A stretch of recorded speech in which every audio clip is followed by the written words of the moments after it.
Welcome to the second of 7 faculty and alumni showcase free CLEs that we're going to offer this year. I'm Janet Levitt. I'm the Dean of the Law School, and it's great to have you all here today on October 5th, the first Monday in October. We usually do these sessions at lunch, but our speaker is in such high demand today that he already had a lunch talk on the topic he's going to speak on today. So we shifted this to the evening, and I want to just say you're going to have to excuse me. I am on break in my international law class, and so and actually we are studying today the Guantanamo cases. And what I realized is how much this new justice is going to impact the outcome of the litigation on those cases. So just a quick introduction of our speaker tonight, Dr. Robert Spoo. Professor Spoo joined us about a year ago, but he has been in academia for some time. Professor Spoo was an associate professor in the English department here at TU in his previous life, where he was the editor of the James Joyce Quarterly and truly known as one of the leading James Joyce scholars in the world. In the process of doing his research, he came across an intransigent estate and family, James Joyce estate and family, and started learning through trial and error a lot about intellectual property law, particularly fair use law, and enrolled in law school. Actually started at TU, transferred to Yale Law School, where he became the executive editor of the Yale Law Journal, graduated from Yale, and practiced at Debevoise in Plimpton, and then had a Second Circuit clerkship with then Judge Sonia Sotomayor. Following that, Professor Spoo went into practice here in Tulsa at Sterner Saunders. Many of his former colleagues, actually current colleagues, are here, and then continued his litigation against the James Joyce estate, as well as other forms of IP and fair use litigation with a law firm in San Francisco. I received, it's one of those days, which is really one of those great days of my job, where I received actually an email from Professor Chuck Adams saying that he had spoke to Professor Spoo, and Professor Spoo really wanted to come back to academia. Do you think we could find a place for him? We set wheels into motion, and we were happy to welcome Professor Spoo back to TU. Of course, our luck even brightened with the recent appointment and confirmation of his former boss. And we now have Justice Sonia Sotomayor. And I can say that Professor Spoo, I've heard parts of this talk, has just tremendous. He brings tremendous insights and thoughts to whatever he does, and you are in for a real treat, because he's going to weave in a lot of doctrine, but also a lot of his personal experience with the justice, and I think it will be a great beginning to a new term. So thank you, and I'm sorry that I can't stay.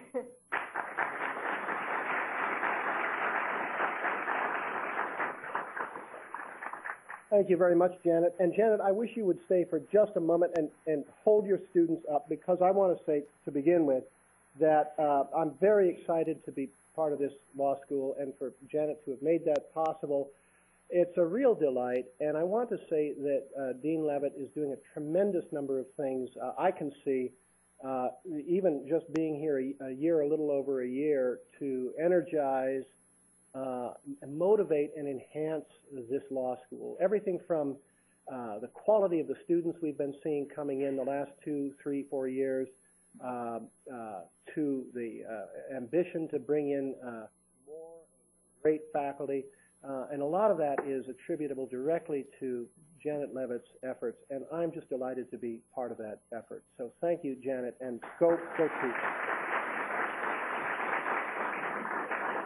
it's just wonderful to see so many different folks and so many friends from different walks of my Tulsa life, including Jared Campbell, a friend from many years, my colleague at Derner Saunders, Doug Dodd, and Larry Chambers over there. I should add, and Janet mentioned this litigation against the James Joyce estate, which you don't know how I feel about the James Joyce estate, but it was a lot of fun to be able to sue the James Joyce estate. What we did is, I mean, they've really been very mean about their copyrights in respect of academic research. I mean, you just don't beat up on academics who want to quote your works, but they made a pastime and a pleasure of that. And so what we did is we represented a Stanford English professor against the Joyce estate because she had been beaten up so much by them, and it was a declaratory judgment action. And we were delighted to learn recently that the lawsuit had resolved itself so favorably for our client that the court awarded her, that is us, her attorney's fees. So the Joyce estate was out about $250,000 in attorney's fees. And because that lawsuit, actually the origins of that lawsuit began with the Derner Saunders firm in conjunction with Stanford's Center for Internet and Society and their Fair Use project, some of that went to my colleagues, which was very good to know. Straight from the pocket of Stephen James Joyce to you. Couldn't happen to nicer folks. Let me. Obviously, this is. I've spoken a number of times now on.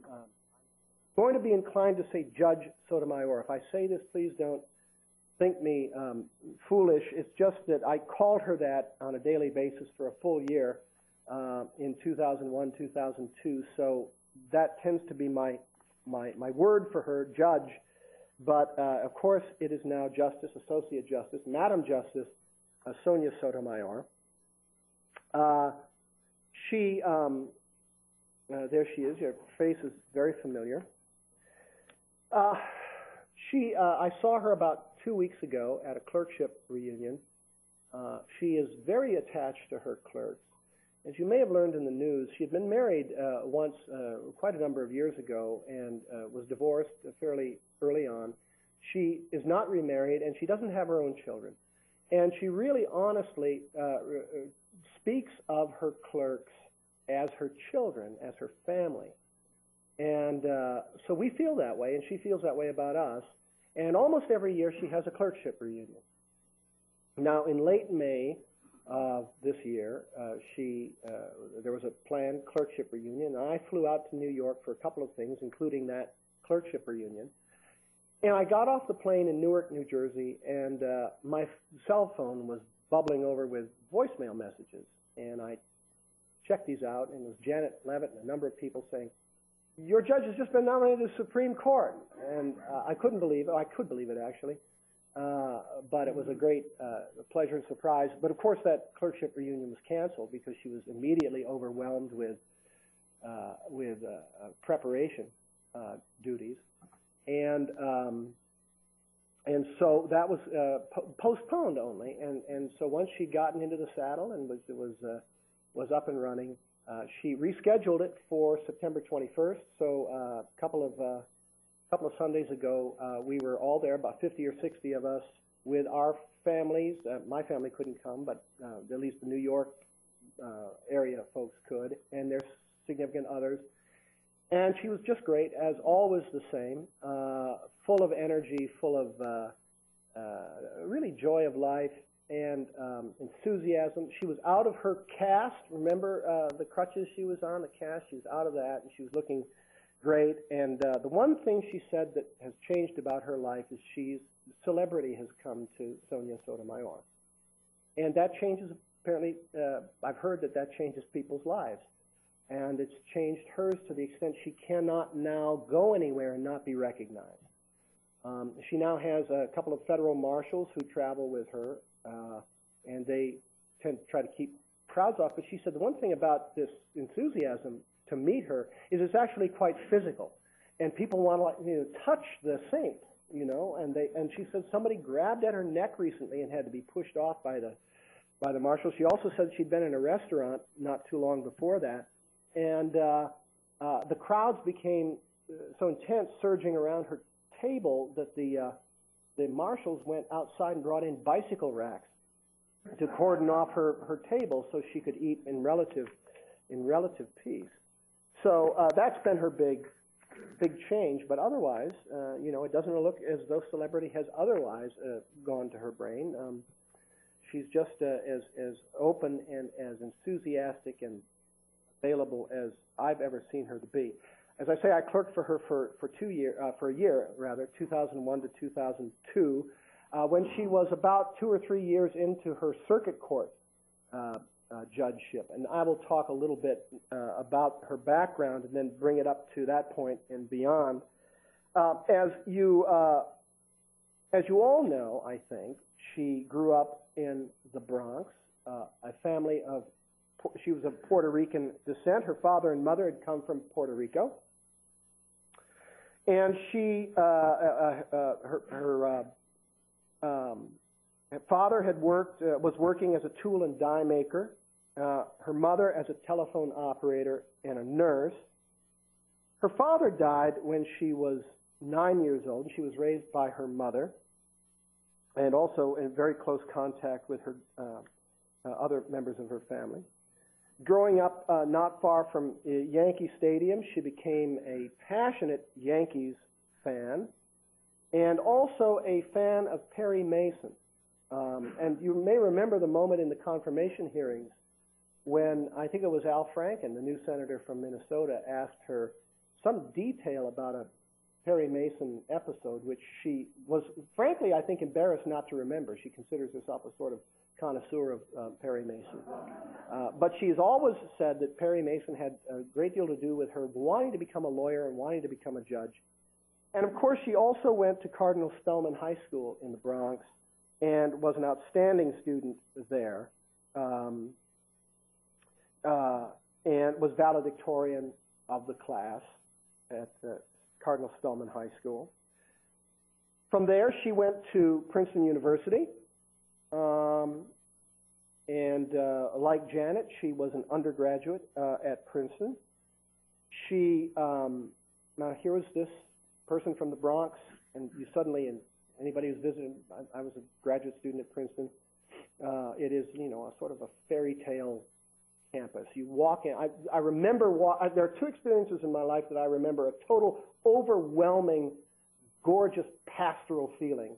One is when I walked through the gates, the tunnel of Wrigley Field, and walked out and saw that sudden green for the very first time. And when I walked through one of these tunnels like this at Princeton and saw that campus, it's just gorgeous. But, you know, coming from the Bronx, that whole world, and suddenly in this, well, she did, you know, extraordinarily well at Princeton. She was a summa cum laude, AB, Phi Beta Kappa.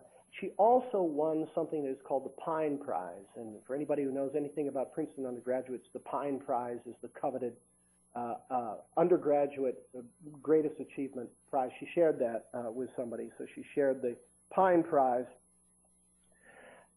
And there's a picture of her next to one of the Princeton tigers that they have all over the place, of course, in Princeton. She then went on to the Yale Law School,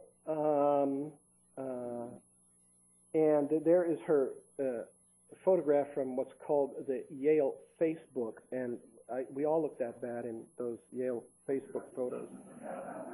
Grim law students.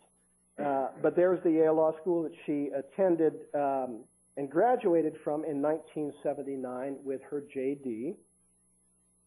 Again, was a very good student at Yale, and it's interesting and notable that at both Princeton and Yale, she was very active in promoting Hispanic student and faculty interests. She was very strongly part of a group of students that wanted reform in hiring more Hispanic faculty. That was both at Princeton and at Yale.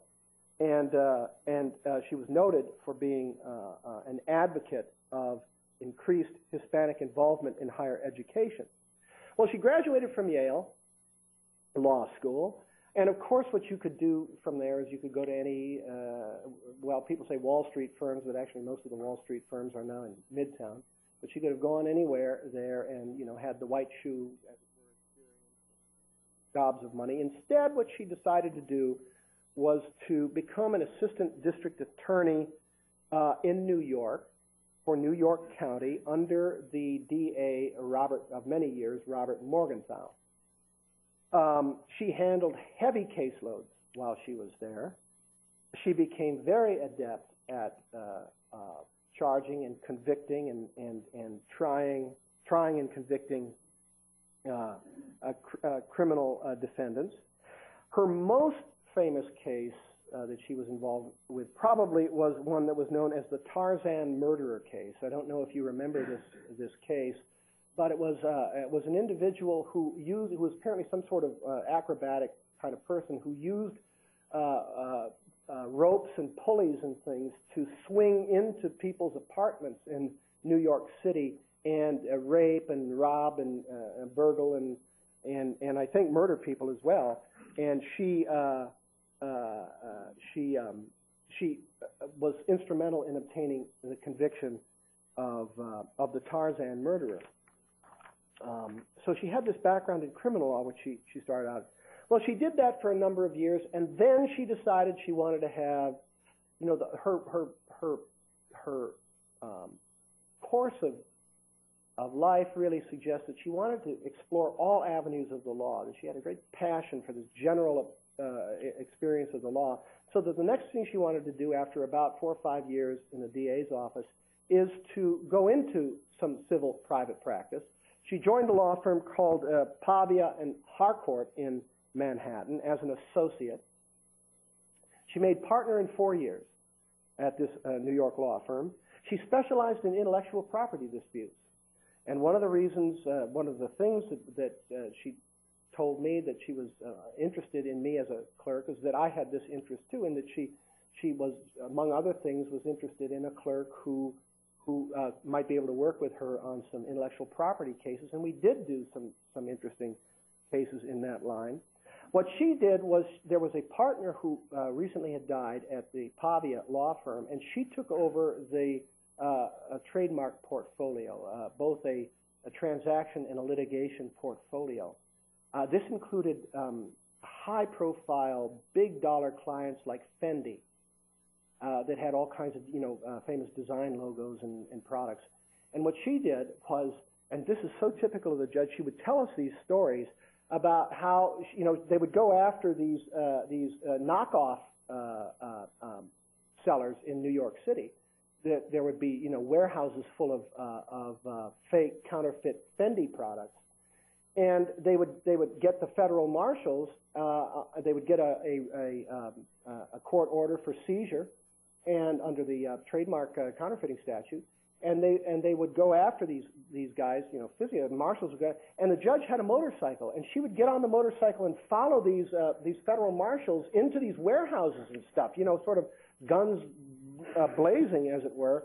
And she loved that kind of action and that kind of activity. So you can imagine, on the one hand, this woman who's been in the DA's office, who is a high-powered, now partner in a New Manhattan law firm, and now she's riding her motor scooter into danger. I mean, it's just a great picture.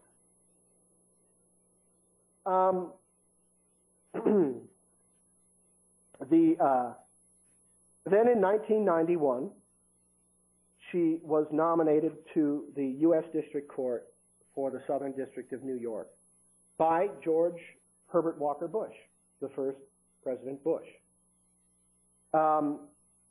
And her nomination was confirmed in 1992, and she had a number of years of experience then on the trial court bench. I mean, she was ruling, on the full experience of having cases tried, and that was both civil cases, of course, and criminal cases.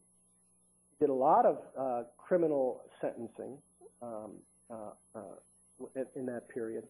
But probably her best-known case was the Major League Baseball case of 1995, in which she issued an injunction against Major League Baseball ending the 1994 baseball strike. This was going to be the fear was, of course, as you see from the Newsweek thing, that there would be no 1995 baseball season. Well, her ruling got the players back on the field, got everybody back to the table, and the season continued. So she is really thought of as a hero by a lot of people that care deeply about Major League Baseball. And somebody told me that she recently threw a ball out, and where was this?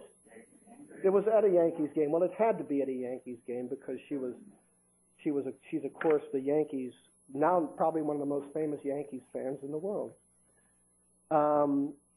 So a number of years on the district court bench, and then to the U.S. Court of Appeals for the Second Circuit. And that was a nomination by President Bill Clinton. And so we have a woman who was nominated by a conservative Republican president and by a centrist liberal Democrat president. And I don't know if you recall that nomination, but it was slowed for quite a long time in the Senate by a Republican majority that was holding it back. She was eventually confirmed in 1998, but not before there was a bit of mud thrown at her. And she would often tell us, I remember she told this story about Rush Limbaugh. She wasn't herself an avid watcher of Rush Limbaugh, but somebody had brought it to her attention that Limbaugh had said that she shouldn't be confirmed because of her incredibly soft sentencing record on the district court. And she went to one of her clerks and she said, I have no idea what my sentencing record was. Would you please research it for me and come back and tell me what my sentencing was like? I just sentenced people. The clerk came back and said, Judge, it's strange, but you have actually one of the more severe sentencing records of judges on the Southern District of New York. She was actually tougher on defendants than many of her colleagues on the Southern District, as it turned out. A little bit to her surprise, but that was what it was.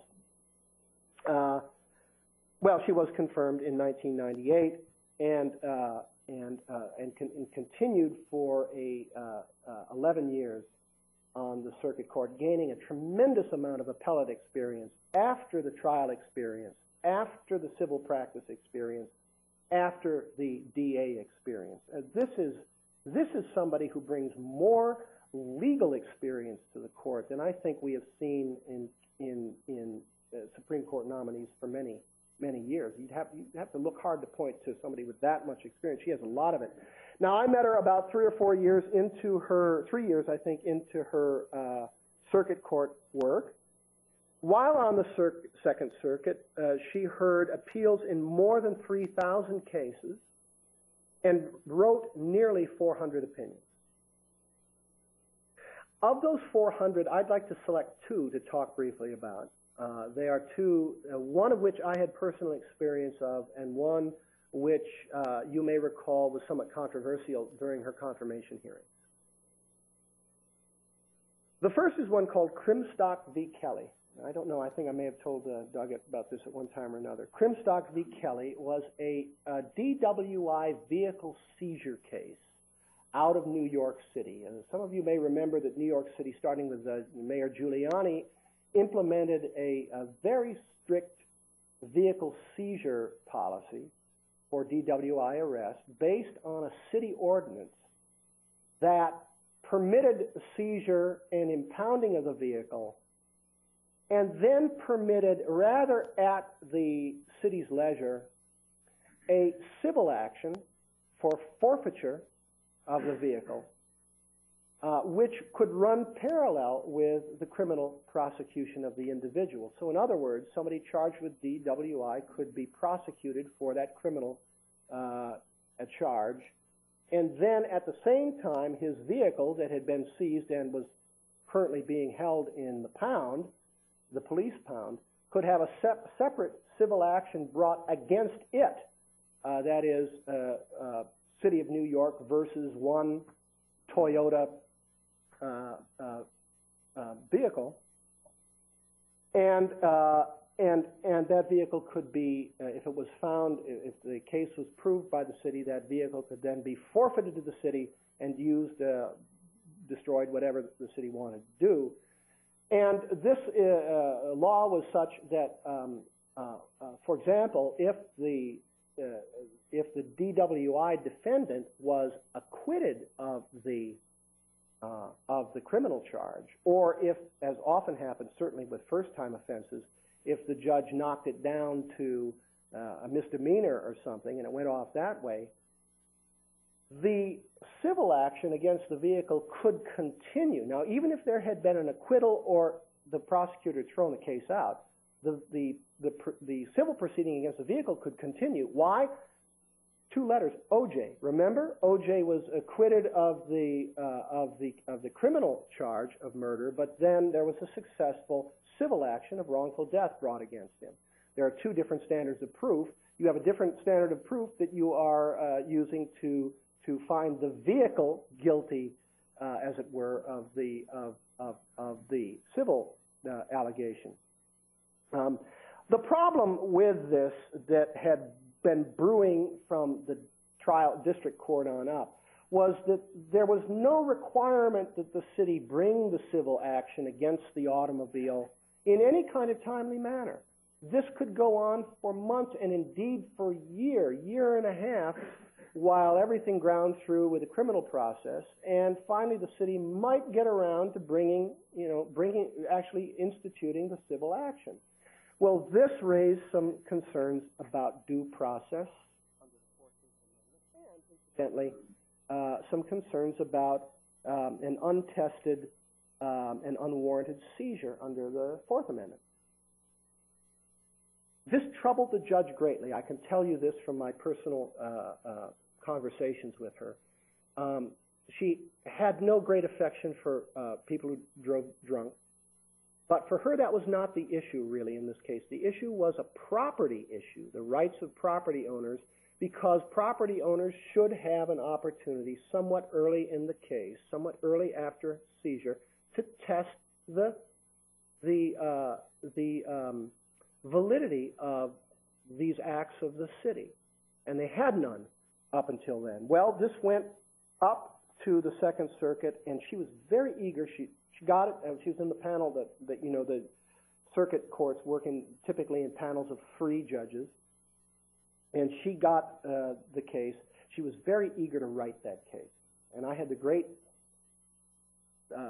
fascinating experience and the honor to work with her in drafting that opinion, which found that there must be an early due process hearing for these vehicle cases, seizure cases, and there must be combined with it somehow an early testing of the 4th Amendment, under the 4th Amendment, of the seizure, the arrest and seizure. Now, the one challenge the judge had after she had got the opinion the way she wanted it was to persuade a panel of fairly ideologically diverse judges, including one very conservative judge, of this view. And the concern was, of course, that the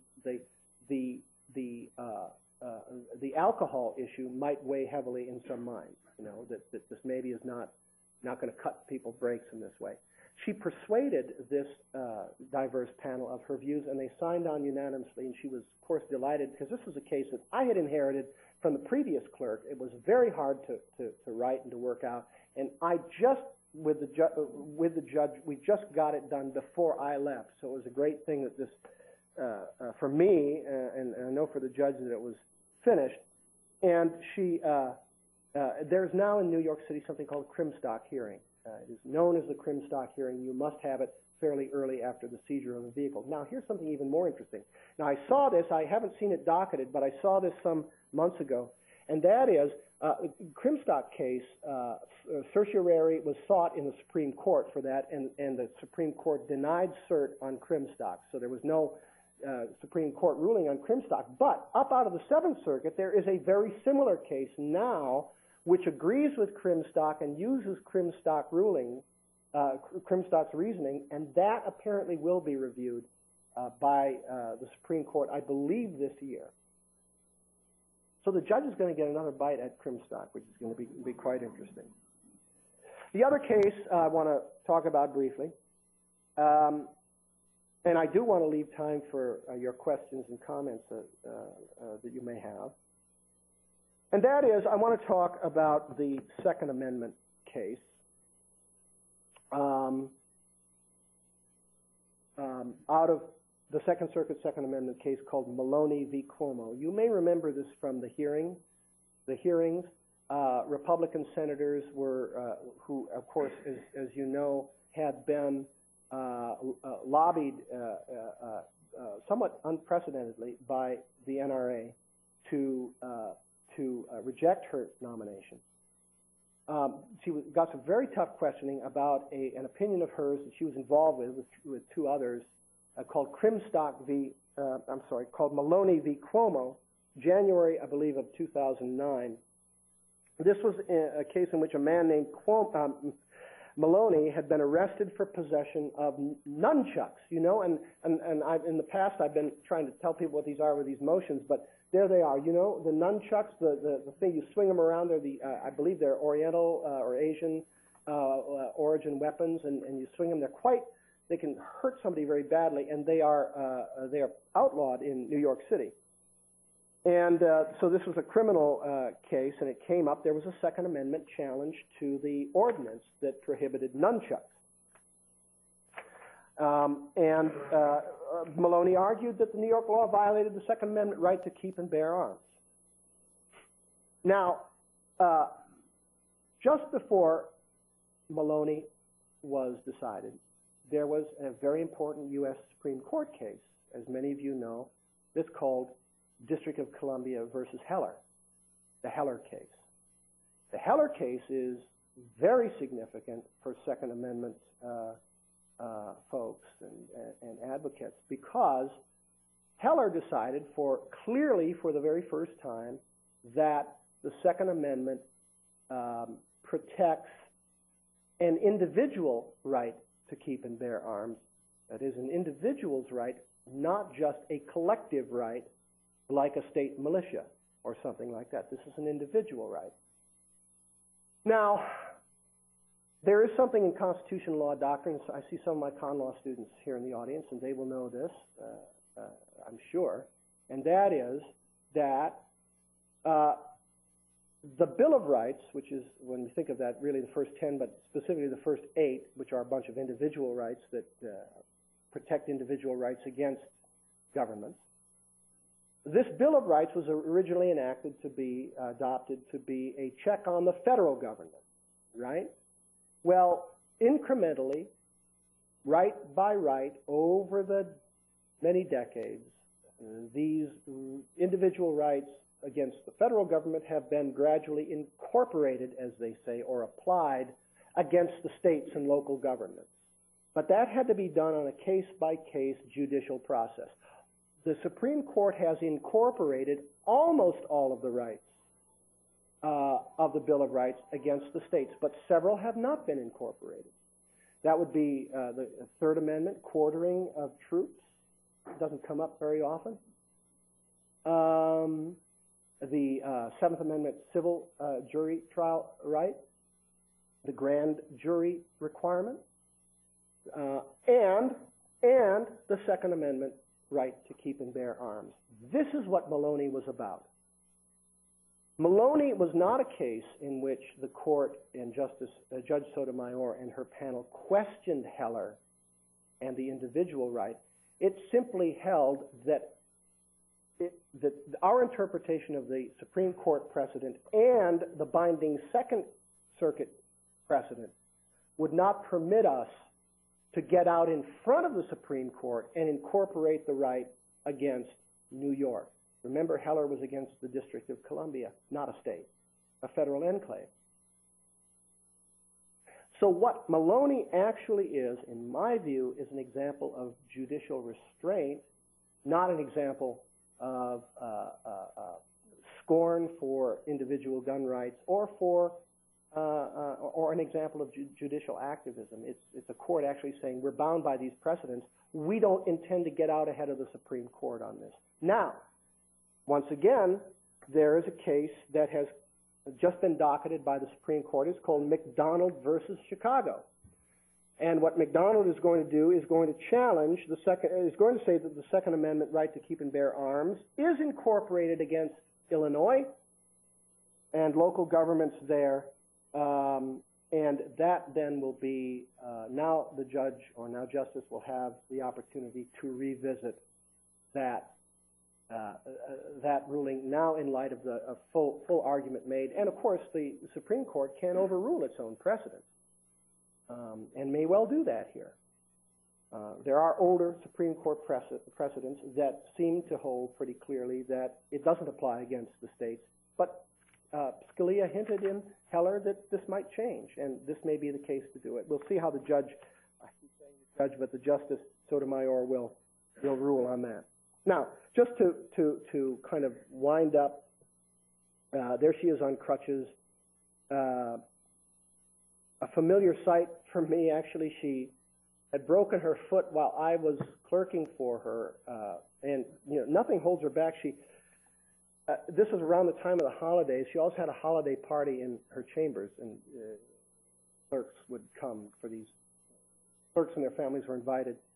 And this holiday party, I walked in, and there she is in the middle of the room dancing the tango with this big boot on, this cast and this boot on. She had been taking tango lessons, and she invited her tango instructor, and she was in the middle of the room tangoing. Very typical of her. She can't be held back. She's extremely sociable and fun-loving and full of life and really a wonderful person. There she is then being sworn in after the battle of the confirmation went through. And I wanted to end with a very important little fact for Oklahoma, and that is she has been appointed by the Chief Justice, 10th Circuit Justice. That is to say, each of the Supreme Court justices is assigned one, and in some cases two, circuits in the United States that they are the justice of. They often hear things like emergency stays of executions and things like that will come to the circuit justice on the Supreme Court. But also one of the rights of the Supreme Court circuit justice is to come and preside at the circuit court as the Supreme Justice of that court. So there's quite possible, and I can imagine her doing this. She loves to do this sort of thing. I can imagine her coming and actually participating in some cases. And I have heard on the grapevine that Chief Judge Robert Henry is very eager to consolidate that relationship with our new 10th Circuit Justice and our new Associate Justice of the Supreme Court. Well, I am very proud to know and to have worked with Madam Justice Sotomayor, the first Hispanic Justice of the Supreme Court and the third female Justice. It's very nice to be living during interesting times. Thank you very much.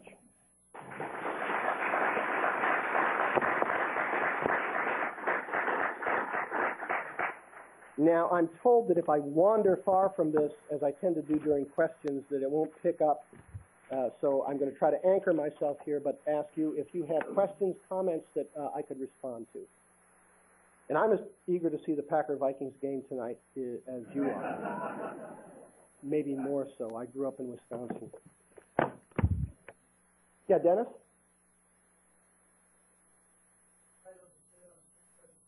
Yes, I think she could.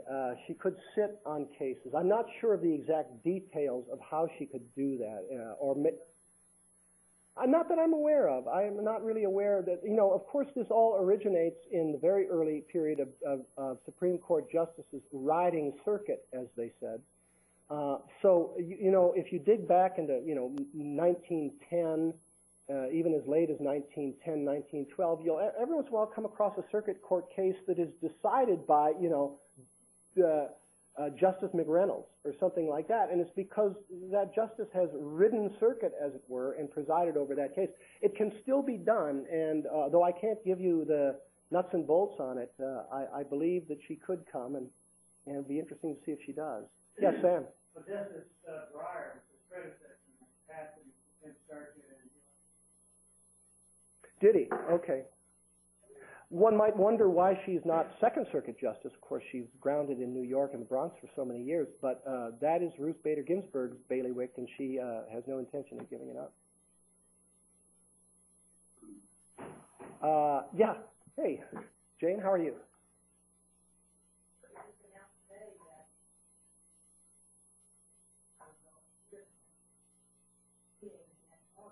Terrific.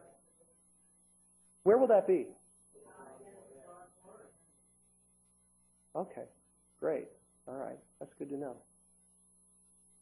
Other questions? Yes, sir.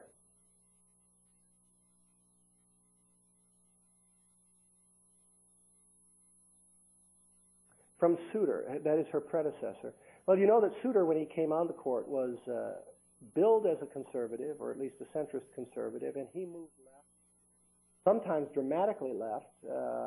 If you read Jeffrey Toobin's book, The Nine, and I'm kind of echoing in my title, The Newest of the Nine, I spoke on Toobin's book today at the Tulsa Library, and book sandwiched in, but his story, of course, Toobin's story is a story of the mainstream centrist as hero. That is to say, the heroes of his book become folks like Sandra Day O'Connor, Souter, in some ways Kennedy, who moved towards the center as elements of the court moved right, or as the court became more composed of conservative justices. And so Souter is one of those folks who went left, or could be fairly reliably depended upon for a liberal reading in many contexts. How will the judge square up against that? I don't know. I don't know. And I'm honestly telling you that because what you saw during the confirmation hearings was very much the way the judge is. Now, we know that ever since, you know, the confirmation hearings changed dramatically when, with one word, Bork, right? I mean, when Bork spoke his mind, he got clobbered for it. And so justices don't speak their minds anymore, just as a matter of self-protection and pragmatic wisdom. But the judge is also somebody, this idea of what is your policy on your ideological perspective, which is what, you know, the senators again and again were asking her as they asked the other nominees. And, she kept saying again and again, I can't tell you because I don't have a set of facts in front of me. Now that is, I think, in one way, a very, very responsible and honorable judicial response. Because after all, what does the Constitution say? It gives power to the judiciary only to rule on cases and controversies, and those are, by definition, facts. What does the Constitution specifically prohibit federal judges to do? Issue advisory opinions. That's unconstitutional. So she wasn't issuing any of those. Now, but I'm saying what you saw there is the way she really is. That is, this is somebody who really deliberates on these things. She doesn't want to answer a question apart from facts, typically. And when she has a case, she really wants to look at the facts. She wants to know the law inside and out. She wanted a very, very complete report from us, a bench memo on what it was about. So this is somebody that in any case, whether it would be a hot button abortion issue or something else, she was really, I think, be somebody that would look very carefully at the facts and would not prejudge it. I don't think of her as somebody who ideologically prejudges a case. Would she be a little more left than right? Generally speaking, as a very abstract matter, yes, probably, but not to my mind. I wouldn't be comfortable predicting the result. I see her as a potential heir to Souter and to O'Connor to the extent that I think she might be a mainstream centrist anchor for the court. That could be the way this shapes up. So I don't know if that answers, but that's about the best I can do. Yes, sir.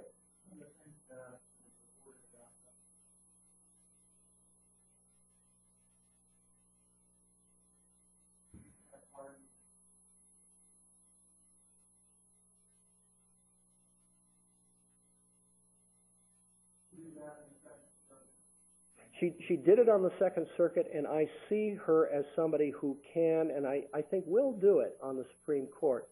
Now, Justice O'Connor, remember, came up out of the Arizona political process. Now, this was somebody who was, as you know, she'd been a state's attorney, she had been a state senator, and then she'd been an appellate court judge. She had a lot of experience with building consensus in the legislative process, in the governmental process, and I think she applied those skills very well when it came to the Supreme Court. Now, the judge has not had experience in the legislative process so much, but she almost comes naturally by it as a matter of her sociability and her very easy ability to reach out to people. Let me give you an example that I just heard recently, and I think is typical of her. Many of you may remember Jamie McDonald, who is the son of one of Doug's and Larry's partners at Derner Saunders, Gary McDonald. Jamie went to the University of Virginia Law School, did extremely well, had a circuit court clerkship, and then came to us last year as a spring visitor who taught constitutional law and other interesting subjects. He was a great teacher. People really loved him. Well, while he was here, he got a little phone call from Washington. It was the Chief Justice's chambers, and he was invited to join Chief Justice Roberts as his clerk for the term starting in July. He's now there. And I got an email from Jamie the other day saying, I just had lunch with your former judge, with now Justice Sotomayor. She was interested in meeting the clerks of the other chambers. I bet you there aren't that many justices. Now, Clarence Thomas actually may be an exception here, but there aren't that many justices who want to meet the clerks of the other justices. But I know that wasn't at all surprising to me. I really do see her as somebody who could reach out to other justices and form goodwill as a basis for consensus. I see that as possible. Doug. There are a couple of First Amendment cases that will Supreme Court will hear this year. One case, Cross case, Southwest province of World War I. The other one is the Hillary Clinton. Yes. Citizens United. Is there anything in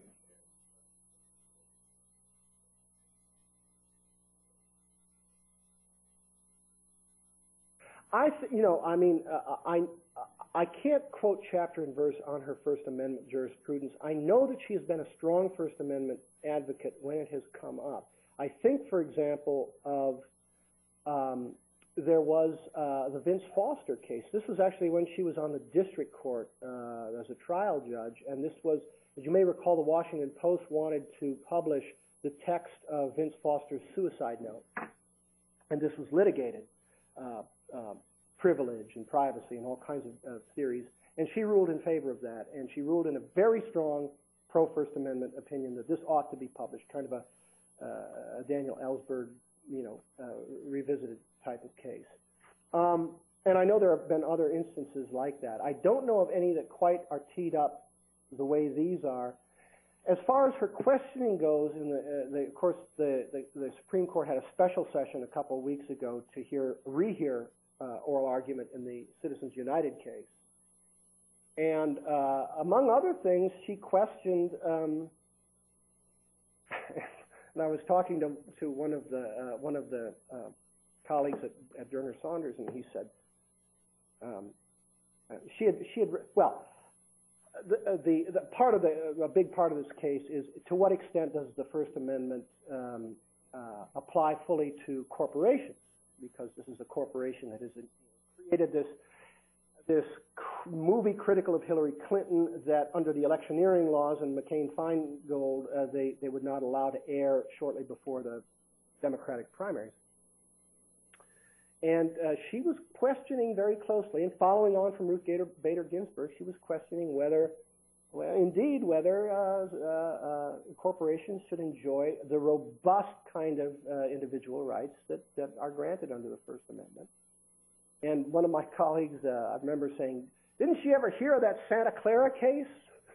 The Santa Clara case out of about 1886 said that yes, the Constitution applies to corporations. You know, so this was a corporation. You know, in other words, corporations have enjoyed constitutional protection. And we were kidding actually back and forth. But I said I think she's ready to get rid of all that old Lochner era junk anyway. So she'll just sweep that along with it. No, but I guess I don't know actually. I know that she has, in certain contexts, had very strong feelings about the First Amendment. But these are going to be interesting tests of that. Yeah, Sam.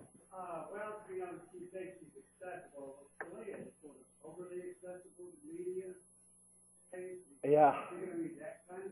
Is she going to do that to the media and stuff like that? I remember Scalia is now famous for having given the Italian fig or whatever it is to journalists who were trying to ask him annoying questions.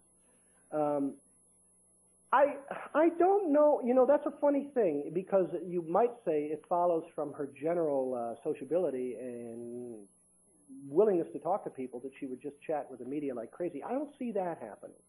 She's also, I think, canny about what the press can and can't do, and I don't see her becoming a sort of a mouthpiece to the outside world for the Supreme Court, actually. Interesting question, though. Any other thoughts or questions? Yes, sir. Yes.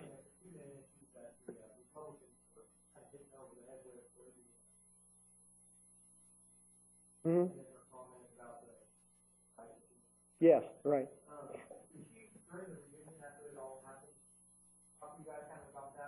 Not to me, and it's very hard, of course. She did make a little collective address. She also said that she, you know, because I'd love to get her come talk here sometime, but she sort of preemptively said, I'm not giving any talks for 2 years. She said, my desk is overflowing with requests. She said the other day that she was asked, that she agreed to come and give a meet and greet, you know, some affair, and she said then as she had agreed to that, then a couple of weeks later they added, would you give a 10-minute talk? And she said, no, I won't give a 10-minute talk. I can't do it. She's just too busy to preparing talks. But you asked about Ricci and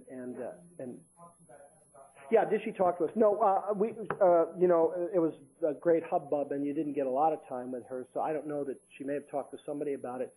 I didn't ask her. Of course, Ricci case that you referred to is the New Haven firefighters case. This is essentially a Title VII case, and a case in which the employer here, the fire department, was really caught between two constitutional pitfalls.